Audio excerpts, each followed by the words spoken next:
This is Africa News Network First Fast Live. My name is Cindy Mabi. Thanks so much for joining us. And our top story at 6:30 Central African Time.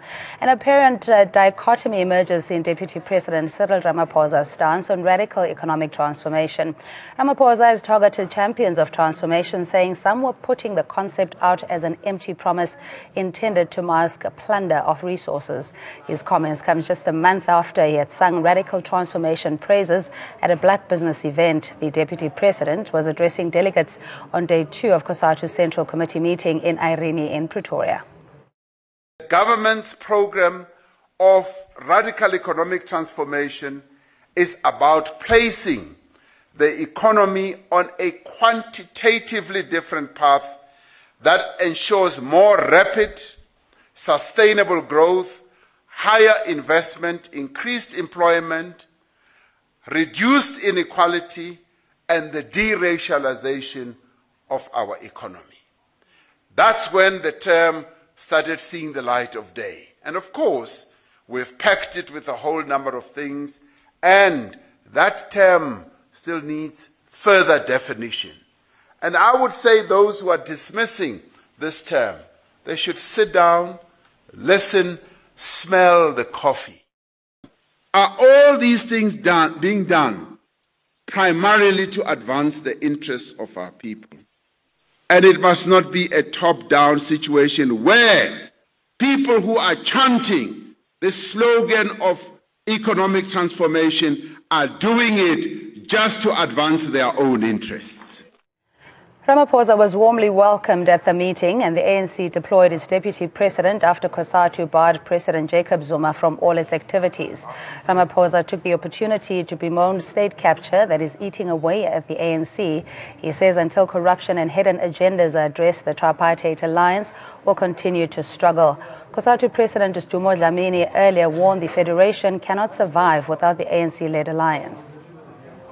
The African National Congress wants this decision to be implemented. It does not want this decision to be put at the bottom of the cupboard. It must be implemented because this state capture issue is busy eating the African National Congress away. Iyasilimaza lento ye state capture. To prevent these stories that we keep hearing about this and that, Nama email which Comrade Blade spoke about yesterday, and all these things. Kwangathi wafundile lama email uComrade Blade. Uyafunda ye. And joining us live in studio is Aloa Baleni, political analyst, and Sitahi Khomo, political analyst, joins us on the phone. Mlondi Mkize, ANC Youth League spokesperson, will join us via our outside broadcast. And as always, the lines are open, or you can join us on social media. Let's start in studio. Aloa, good evening to you, and thanks so much for joining us. And of course, with the elective conference looming and the stakes being very high in terms of the ANC presidential race, we're likely to hear double speak from all those that are campaigning. What is your take? Thanks, Cindy, and good evening to the viewers at home. That is obvious. I mean, the scene is set for different talks around beginning to actually show who are the possible candidates for the top seats actually within the ANC. So the environment is set for that now, and you start seeing a build-up in terms of actually people coming on the fore, in terms of having to really take sides, taking slates and all those things. So that is the time now. It cannot be avoided. It's just building up towards that. Yes, but I mean, there has been questions around the radical economic transformation, or RET, the definition, the shape, the implementation thereof, whether it would require policy reform, etc. Would you say that this is an indirect attack on President Jacob Zuma for his vociferous support for RET, as it were? I presume that you mean the deployment of... No. I'm just saying in terms of what we hear CR17 saying that this mustn't be empty promises, it mustn't be just political rhetoric. We actually need to see some form of tangible interventions being made in transforming the economy. President Zuma on the one side always talking about RET. What do you make of the two statements from the various leaders? I don't think I would outrightly say it's an attack to the president, because he has been speaking on behalf of the ANC, saying that radical transformation is the way to go. And if Cyril Ramaphosa probably is saying it should not be an empty promise, one can argue to say he's actually emphasizing on the same and probably presenting himself as someone, should he be given a chance, who would want to run with the same concept. Yeah, we know that he does enjoy support, of course, with the Trade Federation, COSATU, Yeah. And generally, I suppose, the Labour being very comfortable and business as well. But there's always been a question in terms of his appetite for radicalism and in transforming the economy to benefit the majority black. What do you think his prospects are in terms of the presidential race? That is a very difficult one, because I think we might say that he's enjoying the support, but it will depend at the end of the day what happens. Who's the other candidate who's coming to actually, compete with him on that slot? But as it stands now, he's enjoying the support. He's showing that he's interested in the position, and he's outright about it, I think. So chances are that he might go with it, but probably we need to see who are the other candidates who are actually vying for the same spot. Okay, we told only officially in September will that announcement be permitted, but of course that horse has long bolted. We take calls on 011-542-2186. Anonymous, good evening to you, and thanks so much for joining us. How are you, madam? I'm very well. How are you? Yes, you see, what it was yesterday when the political analyst said the African National Congress, it is disregard its policies. What you've seen just now is what's happening. And then the deputy president, it doesn't mean that he's attacking the president. He doesn't just attack the president. This is how the alliance of the African National Congress, they must come together and discuss their issues.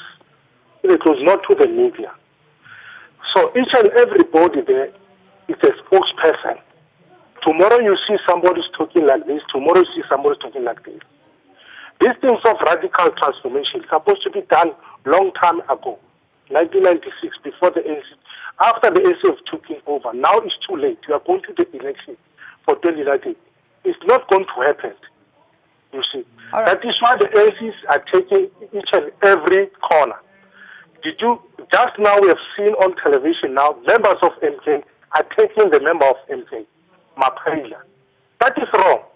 That is why each and everybody in the African nationalists do whatever they want to do, which is wrong. All right, I agree with the political analyst. I agree with the political analyst says that the African National Congress, they are disregard their policies. They don't. It is no more following their policies, the vision, the principle of the African National Congress. That is why this today, if you talk about the people are recalled, they've said no, the branches, they must decide. There is no more branches in the African National Congress. So I can say. All right, Anonymous, yes, very briefly, please. Keep it short. Okay. Yeah, all right, thanks so much. Let's go to Sitahi Khomo, political analyst on the phone line. Good evening to you, Resi Khomo. Just in terms of suppose the dichotomy that the ANC or the tripartite alliance finds itself in, it is very critical.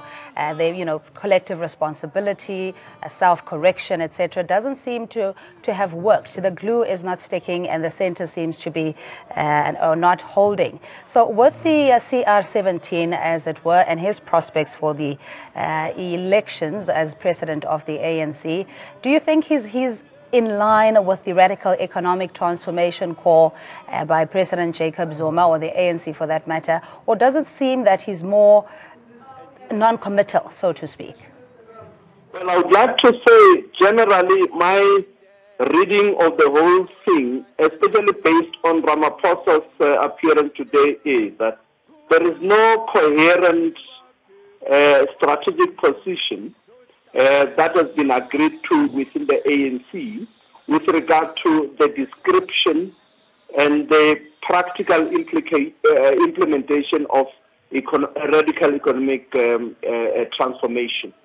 And also very interestingly also is my observation that when Ramaphosa boldly declared his support for radical economic transformation at an event by Black Business Council, he is now having a different tune, actually fairly speaking, contradicting what he actually stood for at that point in time.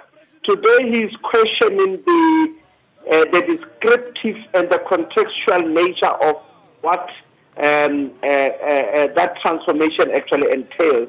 It is as if he is washing his hands, as it were, with regard to how the whole thing, transformation in economic sense should take place. So finally, I would like to believe that within the ANC, this concept of radical economic transformation is misunderstood and misinterpreted, and there is no coherent approach with regard to what it actually means and how it should further be unpacked and be able to have a contextual meaning as to how, in the final analysis, it will translate into certain tangible outcomes and tangible results. Perhaps we'll wait for the policy conference for more details. Let's take a call. I'm Mncedisi in Queenstown. Good evening to you. Welcome to the show. How are you, Sini? I'm very well. How are you? I'm good. I'm in Constantine. Oh, I beg your pardon, Mncedisi. Right? Yeah, and right. So what's your comment or question? No, Cindy, I think there is what we call tautology. And then you see leaders trying to unpack radical transformation in many ways. But the bone of contention here is the implementation. Because wherever they can interpret it, the crux of the matter, we've got the NDP that needs to be implemented, which will assist the poor of the poorest people. The leaders on top there, they are busy fighting amongst themselves at the expense of the poor people. And that cannot be tolerated. If they are given platforms, they don't utilize that to enhance the livelihood of our poor people. It's really embarrassing seeing them talking against each other as if there's no constitution in the African National Congress. There's no constitution in COSATU, of which COSATU is a Congress. It has got affiliates. Remember how did NUMSA left COSATU? Because they wanted Dumo Dlamini to convene a conference where affiliates are represented and air their views. Not the CEC take the decisions for the affiliates. Consequently, now even in this CEC, a lot of affiliates didn't attend because of financial problems. Now, the Deputy President, I think it's of paramount importance that he get his acts together and go to the ANC. Speak to the right platforms. Yeah, Mncedisi, I'm sorry.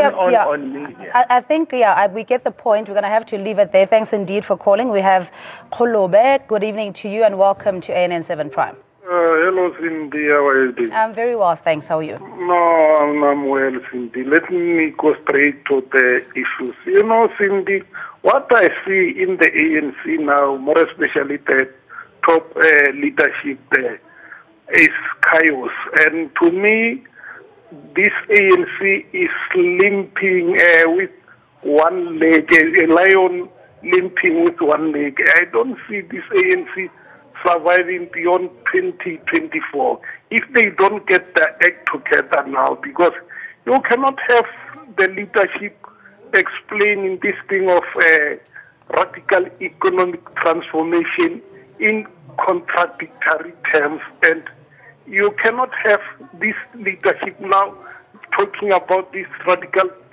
economic transformation when it is the time for their own conference in December. You can see this thing actually is just for campaigning for their December elective conference. It's not for us, the poor people in the ground. So, but my worry actually is how this leadership of the ANC now, more especially, I can say the top 6, are fighting among themselves publicly. So, to me, I'll suggest tomorrow they dissolve and go to a conference, because to me, there is no leadership there. You can't have deputy president fighting. We're intelligent. We can see these two people, and not only the two, they are fighting against each other.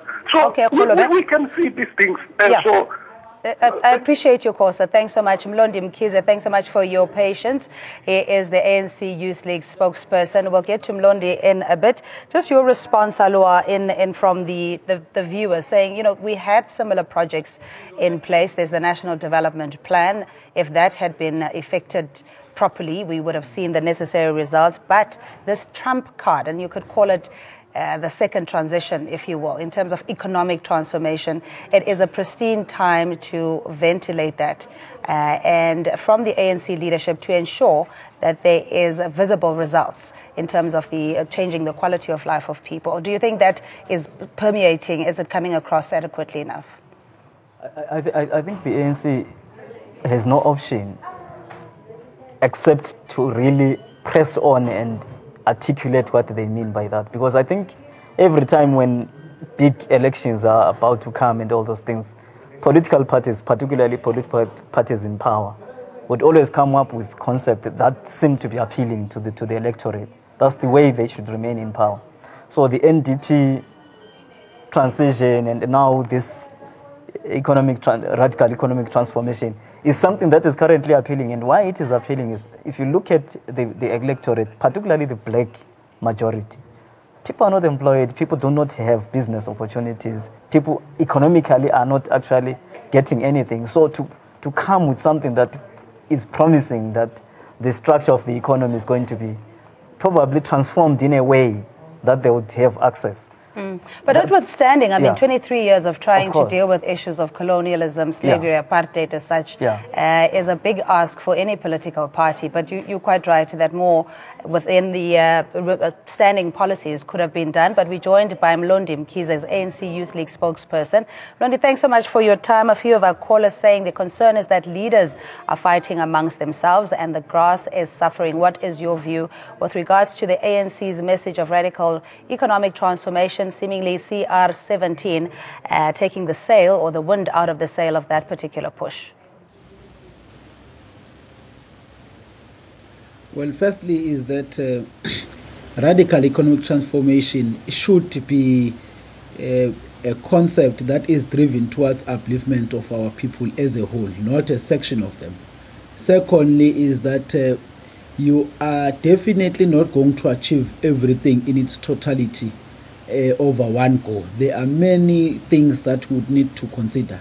Indeed, to agree, 20 odd years into democracy, our people still suffer, precisely because there are many things that the African National Congress government had to do when it started. For instance, we must acknowledge the fact that the ANC had tried to stabilize the public sector hospitals to ensure that our people get decent health care.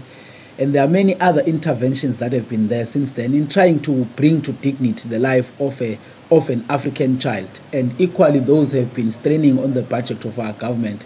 And therefore, you cannot expect that everything could be done overnight. No one does not know that in South Africa, it is the government of the ANC that introduced nutrition at schools, which was merely because the African National Congress government had to realize the fact that there were kids that were traveling long distances that were getting to schools without food, and therefore necessities by the progressive and the people's government had to make concessions. So indeed, yes, we want black people to grow in business. Indeed, we want a stable economy, but there are many things that we would have to consider before we say that the leadership of the African National Congress has not done justice. And secondly is that the National Development Plan is a policy position of government with long-term projections, and that its duration is up until 2030. Obviously, we should be seeing some positive effects out of it, and some of them would not realize them immediately, but over time we should be able to find that. And without doubt, whether you call it radical economic transformation, whether you call it the second phase of radical economic transformation, for us it matters less the name you give, but it matters more the meaning and the benefit that it must go to the people. All right, stay on the line, please, Mlondi. We have Mulupi in the Northwest. Good evening to you. Welcome to ANN7 Prime. Hi, how are you, gentle lady? I'm very well. How are you? Fine. What's your question or comment? My view in the about the comment of Comrade Ramaphosa as he tries to allude to matters relating to radical economic transformation. One would say, obviously, he's sounding correct only because he points out to obvious face value issues in that no one says how it would be done and when. But importantly, he plays to the gallery. He was addressing constituency that says it's him and not any other person but him who should lead the ANC. So it's been done with a ticket that says there is a problem with the REP being implemented under the leadership of Comrade Zuma. So it's obviously because we have not set, but he should have provided leadership rather than pointing out only concerns that says we wonder who would benefit, how it will be done, plundering what?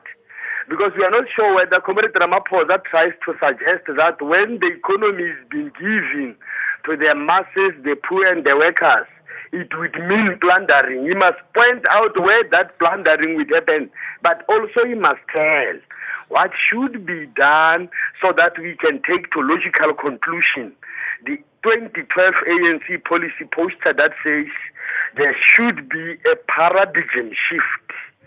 The economy must be transformed. The economy must be given to the masses, the poor and the workers. We are not interested to the issues that relates to what happens to be his concern. Yeah, all right. We're going to have to, we're going to have to leave it there. Remolupi from the Northwest. Just a quick reaction from you, Mlondi, saying that, you know, this whole speaking in one breath around radical economic transformation and looting and state of capture essentially takes away the focus from the necessity of creating a equal, egalitarian society. What is your view with the last caller saying essentially the deputy president is posturing? Well, first of all is that I think that we are directly and indirectly polarizing the debate. The debate about economic radical transformation should not be an issue of should not be an item that is used for campaigning for a position or campaigning against someone for a certain position. It's that what is important is that the concept and its definition must find resonance and acceptance to society. Indeed, we must equally, as the Youth League, note that, there are things that are beginning to sound more like a populist statement out of a discussion.